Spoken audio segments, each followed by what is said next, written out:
The offer. It was past midnight. The road was empty, dark, and quiet. John's old car had broken down again.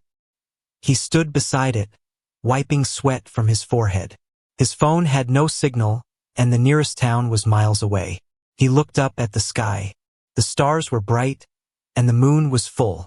Everything felt too still, almost like the world was holding its breath. Then he heard it. A soft sound, like someone walking on gravel. He turned quickly. A woman stood on the side of the road. She wore a long silver coat that sparkled under the moonlight. Her skin looked pale but smooth, and her hair was white like snow. She was beautiful, but there was something strange about her. Her eyes were too large, too bright. "Are you lost?" John asked. "No," she replied in a calm voice. "But you are." John didn't know what she meant. He looked around, confused. "Do you need help?" The woman stepped closer. Her eyes locked with his. "Actually, I need your help." John took a step back. "Look, I'm just trying to fix my car." "I can fix it for you," she said. Before John could respond, she raised her hand. A soft blue light came from her palm, and the car's engine roared back to life. John stared in shock. "How did you do that?" "I'm not from here," she said quietly. "I'm not from your planet." He laughed nervously. "Okay, lady, that's a good one." "I'm serious," she said. "I came here for one reason. I need someone to pretend to be the father of my child." John blinked. "What?" "I will pay you," she said. "Enough money to change your life." John looked at her closely. Was she crazy? Was this a prank? "I don't even know you," he said. "Why would you ask me that?" "Because I chose you," she said. "You are not like the others. You are safe." John didn't know what that meant. He rubbed his head. "This is too weird." She reached into her coat and pulled out a small metal case. It opened silently. Inside were stacks of $100 bills. More money than John had ever seen. "This is just the beginning," she said. "More will come if you agree." John stared at the money, then at her. "What's the catch?" "You must stay with me until the child is born," she said. "Just a few days. Then you're free." "A few days?" he asked. "That fast?" She nodded. "Our kind grows quickly. Time is short. Enemies are near." "Enemies?" She looked around. Her voice dropped to a whisper. "They are looking for me, for the baby. If they find us, they will kill it." John felt a chill down his spine. "Why?" "The child is special," she said. "Very special." He didn't know what to think. This woman was strange. Her story made no sense. But the money was real. And her eyes, they weren't human. He remembered his broken life. No job, no home, no future. This might be his only chance. John nodded slowly.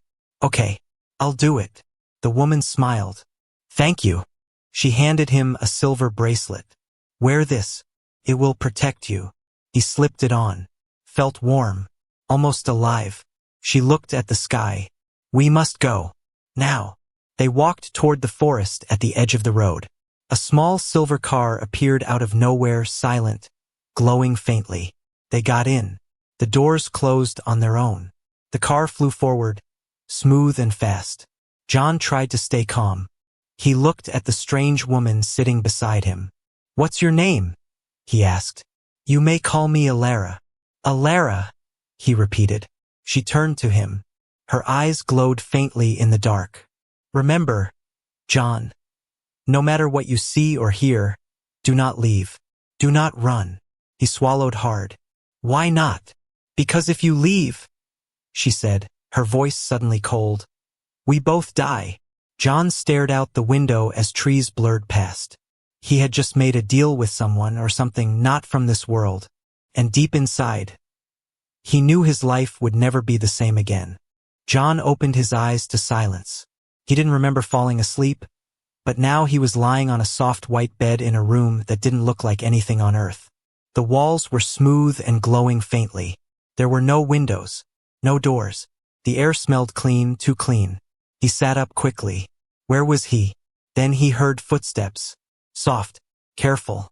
The silver-haired woman, Alara, entered the room, holding a cup with blue liquid. "You slept well," she said, as if she knew everything. "Where are we?" John asked. "What is this place?" "This is a safe house," she replied. "Hidden from the sky." John stood up and looked around. "There's no door. How did we even get in?" Alara didn't answer. She simply placed the cup on a small glowing table. "Drink. You need energy." John didn't touch the drink.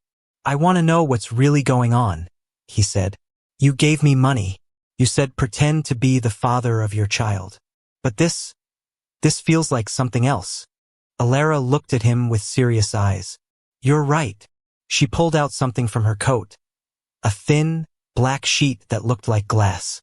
Strange symbols moved across it, glowing in red and blue. She placed it on the table.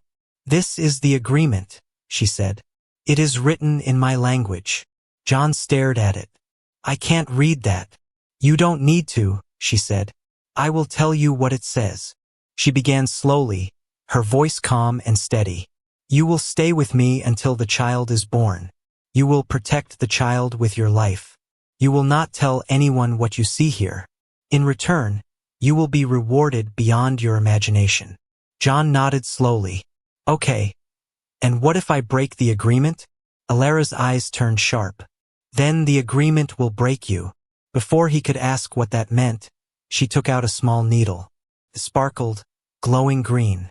"You must sign with this," she said. John backed away. "That's a needle." "It's tradition," Alara said. "Only blood can seal this deal." John hesitated. This was insane. But part of him, the part that had nothing to lose, told him to go through with it. He reached out, took the needle and pricked his finger. A single drop of blood touched the glowing glass. The symbols turned gold. Alara smiled. "It is done." Suddenly, the room shifted. A doorway appeared in the wall, like the wall had melted away. John followed her through a long, quiet hallway filled with soft light and floating crystals. At the end was a large room, the center of the house. It looked almost like a nursery, but not for a normal baby. Machines surrounded a glowing pod in the middle. Inside the pod was a faint shape, not fully formed but growing fast. He could already see its hands, its head, its tiny heart beating.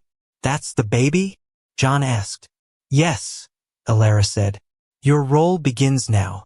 He stared at the pod. "Does it have a name?" "Not yet," she said.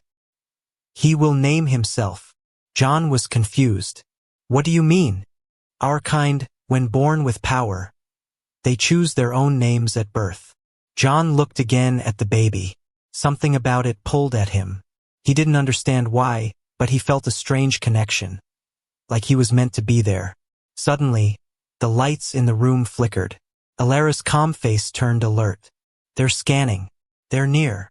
"Who?" John asked. "Eliminators. They want to erase what we created." John stepped back.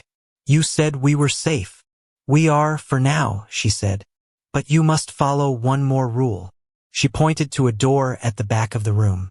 A cold wind seemed to blow from behind it, though it was shut tight. "No matter what you hear, do not open that door." John looked at it. The door was heavy, dark, and covered in strange symbols. "What's behind it?" Alara stared at him, her voice quiet. "Something I locked away. Something that knows your name." John felt his heart beat faster. "Why would it know me?" She turned away. "Because you are more than what you think." Before he could speak, a sound echoed through the house. A soft knocking sound, coming from the basement door. "Knock, knock, knock." Then a voice, faint, whispering, but clear. "John." His blood turned cold. He took a step toward the door. Alara shouted, "Don't answer it." The voice behind the basement door was still whispering John's name. "John, John." He stood frozen, staring at the door. The air around it felt cold, like winter wind leaking through the cracks. Alara grabbed his arm. Her voice was firm. "It's not him. It's not anything human." He looked at her, eyes wide. "But how does it know my name?" She didn't answer. She just led him away from the door, back into the glowing room where the pod stood. The child inside was changing. Fast. The skin had formed. Eyes had opened. Fingers were moving. The heart was beating so loudly, John could hear it through the pod. How is it growing this fast? He asked, stunned. Alara touched the pod gently. Because he's not like others. He chose to be born now. Time is nothing to him. John stepped closer. The baby inside opened its eyes. Silver, glowing, and already alert. Then it did something impossible. It spoke. One word. John. John stumbled back. Did you hear that? Yes. Alara whispered, her face pale. John's heart raced. How does he know me? What is he? She turned toward him. He's yours now. A sudden loud hum filled the air. The pod opened with a soft hiss. Mist floated out. The baby floated too. Slowly rising, not lying, not crawling, floating. John couldn't breathe. The child looked at him. Silver eyes. Calm face. Tiny hands reaching forward. Alara bowed her head. He has chosen you as guardian. That is rare. That is dangerous. The baby floated into John's arms like he had done it 1,000 times before. John held him, unsure what to feel. The baby smiled. And every machine in the room turned off. The lights flickered. A low vibration moved through the floor. John whispered, "What just happened?" Alara's eyes were wide. He's already affecting energy fields. This should not happen yet. Then they heard something outside. A low, rumbling sound like thunder, but longer. Alara rushed to a glowing panel and tapped it. A screen appeared, showing the sky above the house. A dark ship was descending. Shiny black, shaped like a blade. Silent. John asked, "Who is that?" "Hunters," Alara said. "They found us." The baby, still in John's arms, placed its tiny hand on his chest. Suddenly John could feel something. Not in his body, in his mind. A voice inside his head. "Protect me." He gasped and dropped to his knees. "What did he do to me?" John asked. Alara rushed over. "He linked with you. It's a mind bond. You can now feel what he feels." John looked up. "And what does he feel right now?" She paused. Then said, "Fear." The ship landed outside with a heavy thud. The ground shook. The lights went dark. Silence. Then a loud voice echoed from nowhere, through walls and into their bones. "Surrender the child." John held the baby tighter. "What do we do?" Alara stepped back into the shadows. "You hide. Let me speak with them." "No," John said. "I'm not leaving him." She looked at him with new respect. "Good. He chose well." She handed John a silver cube. "If they enter, press this. It will take you somewhere safe." He looked at the cube. "Where?" "Not where," she said. "When?" Before he could ask, a blast shook the walls. They were out of time. Alara walked toward the front of the house, glowing symbols lighting up under her feet. John looked down at the baby in his arms. The baby looked back. Not scared, not crying, just watching. Then the baby spoke inside John's head again. "Don't let them take me." John felt something strange inside his chest. Power. Warm and cold at the same time. His skin started glowing faintly, just like Alara's had. "What's happening to me?" he whispered. But he already knew. The child was not just alien. And neither was he, not anymore. Outside, the sky turned red. Not like a sunset. This was different. Wrong. It was as if the clouds were burning quietly. And from that burning sky, the hunters came. Their ship hovered above the trees, black and sharp like a blade from some forgotten war. No engines. No sound. Just presence. Inside the hidden house, John held the alien child close. The baby's silver eyes were still glowing. But now his tiny hand clutched John's shirt like he knew something bad was coming. Alara stood near the door, her face cold, serious. The walls around them were trembling softly, like they were alive and afraid. "They've locked on to us," she said. "They know he's here." John looked at the silver cube in his hand. "Should we use this?" "Not yet," she replied. The cube moves you through time, but only once. Use it too soon, and we lose everything. John looked down at the child. He doesn't look scared. He's not, Alara said. But you should be.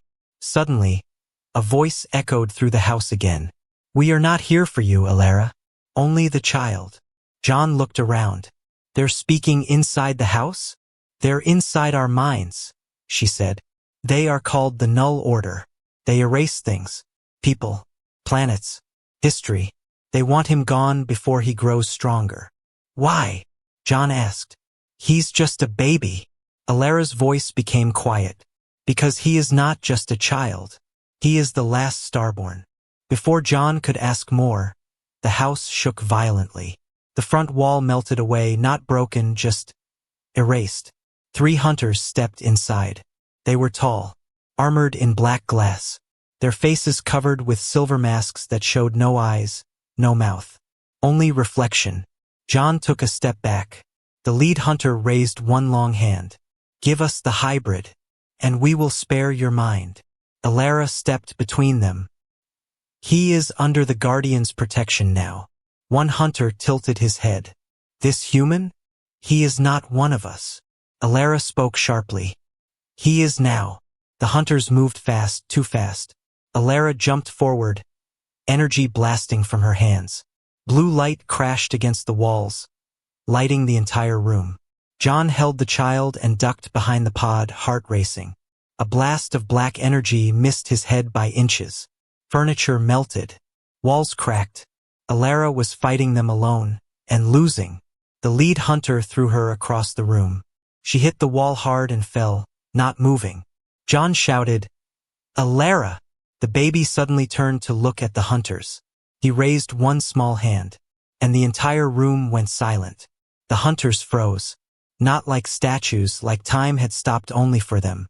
John felt a sharp pain in his chest, like his heartbeat had jumped forward too fast. Then he heard the voice again inside his head. They are afraid of what I can become. John whispered, What can you become? The baby looked at him and replied, in his mind, something they cannot erase. The hunters began to move again, slowly breaking the time freeze. John held the cube tightly. We have to go. Alara, still on the floor, opened her eyes, blood on her lips. She coughed and whispered, Not yet, not yet. But the hunters were already raising their arms again. Black energy lit the air. John didn't wait. He pressed the cube. The world around him exploded into light. Colors he had never seen. Sounds he could not name. And then, silence. John was gone. So was the child. Only Alara remained, lying on the ground, staring at the ceiling. One hunter walked toward her. You've delayed fate, he said. But he will be hunted, across every time. Alara smiled weakly. That's what makes him strong. There was no sky, no ground, no sound, only light. John floated through a place that wasn't a place. Endless white space filled with soft pulses of color and strange echoes of time itself. He looked down. He was still holding the child. But the baby was glowing brighter now, wrapped in a golden aura like a star had been placed in his arms. Where are we? John whispered. The baby looked up at him and replied, not with words, but with thoughts. This is between. Between what? Before and after. Suddenly they landed, not with a crash, not with a sound, just standing on green grass under 2 suns. John blinked. They were in a strange world. It looked beautiful. Tall blue trees, rivers of silver light, creatures flying through the sky like glowing birds. But something felt wrong. Too quiet. Too empty. And then he saw it. The statue. Giant. Ancient. Half broken. It looked exactly like the child. Same face. Same silver eyes. John walked closer. The ground was cracked and dry around the statue. The child floated out of his arms and landed softly beside him. His voice entered John's mind again. This is what I become, if I survive. John turned to him. Why show me this? The child looked up. Because you must choose. Before John could ask what he meant, a voice echoed behind him. You weren't supposed to see this. John spun around. Alara was standing there. But something was different. She wasn't injured. Her clothes had changed, more royal, glowing with threads of starlight. Her face was calmer, colder. Alara? How are you here? She stepped forward. This is a memory field.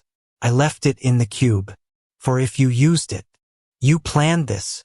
Yes, she said. Because you deserve to know the truth. John stared at her. What truth? Alara looked at the child. He is not just my son. He is my creation. A living key. A code written in blood and light. John shook his head. I thought you were protecting him. I was, she said. From those who wanted to use him. And from those who wanted to destroy him. But also, from you. Me? John stepped back. Why? Because, she said. You are part of this too. You are not just a guardian. You are a carrier.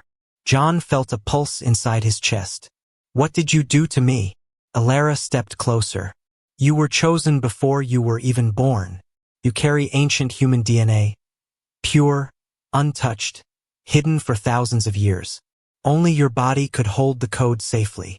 He stared at the child. So you didn't need me. You designed me. She nodded slowly. I chose you, tracked you, guided you. John's hands started shaking. You used me. No, Alara said gently. I trusted you. And he chose you not just because you were compatible, but because you were kind. The child stepped forward, his eyes now glowing with golden light. John heard the voice again. Your blood unlocked me, but your heart protected me. Suddenly, the world around them began to tremble. Alara looked up. They found us again.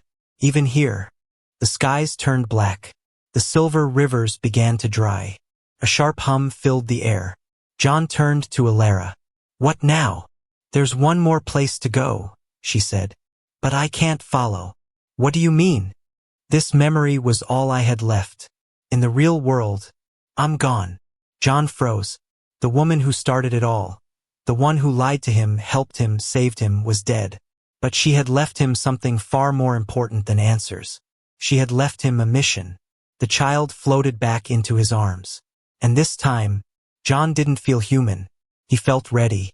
The stars were falling, not shooting the peaceful kind. These were not burning, the warm, crashing kind, screaming as they cut across the sky. Like the world was holding the edge of a strange mountain. Sarah noticed the birds not made of rock singing, but of glass. The wind had stopped reflecting moving. Pieces of time. Even like the fire beside her behind had burned him down to soft. The child floated silently. She looked up at Leo, in soft, who was staring light toward the distant John hill. Had no idea how long they had been walking not through angry time, not afraid, hours, just days, alert, years. What is it? Time didn't. She asked. He didn't answer, and then the sound were starting to speak his name.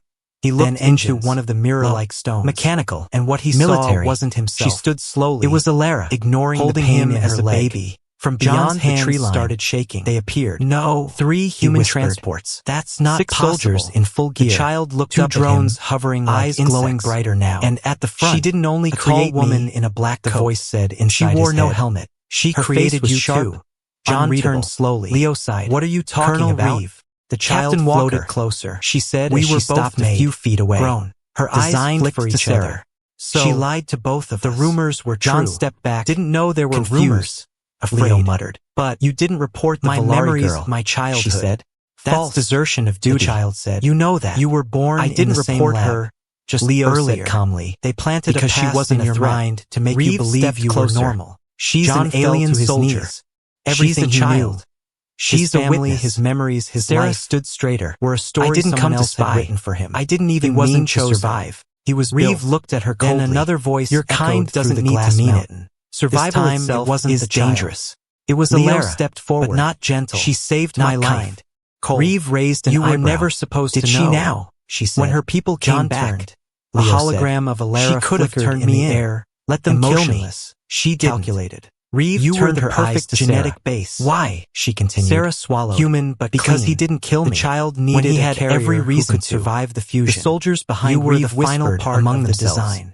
She John raised a hand slowly, silencing I trusted you. This is a war. You were never meant to she trust said. me. Not a She kindness replied. contest. You were meant Leo to complete clenched him. his fists. John turned Then to the maybe child. that's the problem. Is this true? For a second, The child looked no at one him moved. with sad eyes. Then Reeve pointed Yes, to Sarah. But the difference She's is, coming with us. I care what happens Leo to stepped you. in front John of her. clenched his No, fists. she not. said she loved You're me. protecting her? The hologram Reeve flickered asked. again. Over your I duty? said what was needed I'm to keep protecting you the in only place. thing I've seen the words in this cut war deeper that gives than me any hope. blade. Reeve But turned to her suddenly, men. the glass mountain Arrest cracked him. beneath them. 2 soldiers A huge moved shadow forward. moved below. Sarah didn't The hesitate. null order had returned. She stepped between them. But they weren't hunting she held the up child both hands. anymore. If he They goes, were hunting John. she said loudly. You fused with him. I go too. The voice roared. Reeve frowned. Now you What? carry the key. I'm The Valari. child turned Sarah sharply. said.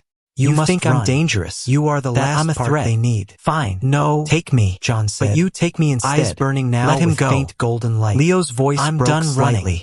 He took Sarah, a step forward, no, holding the child she in said, one arm. not With looking the at other him. hand, You he gave me a raised choice. piece of shattered You glass. saved me.